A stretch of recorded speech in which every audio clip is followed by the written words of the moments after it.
Arestado na ang lalaking pumatay sa isang broadcaster sa Surigao. Ang suspect nagpositibo sa drug test. Para bigyan ng mukhang balita, Mobile Journal, Kayla Makantan. Personal na galit ang lumalabas na dahilan sa pagpaslang sa councilor ng Marihatag, Surigao del Sur.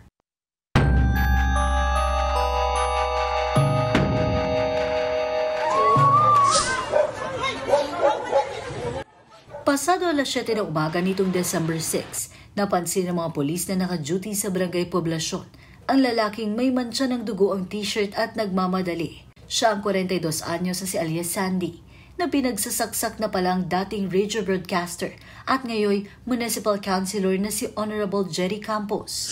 At time, inaabangan na niya doon sa daan. Dati niyang tauhan to ma'am, taga Silvi. Pero may mga request sa kanyang amo na hindi na natupad.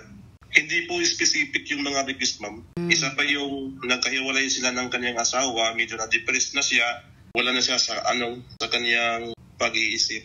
Agad na dinala sa pagamutan ng biktima, pero hindi na nailigtas pa matapos magtamo ng 5 saksak sa iba't ibang parte ng katawan. Ang suspect na dati palang drug surrendery, di ko mambibig sa ginawang krimen, pero pumayag siyang sumailalim sa drug test.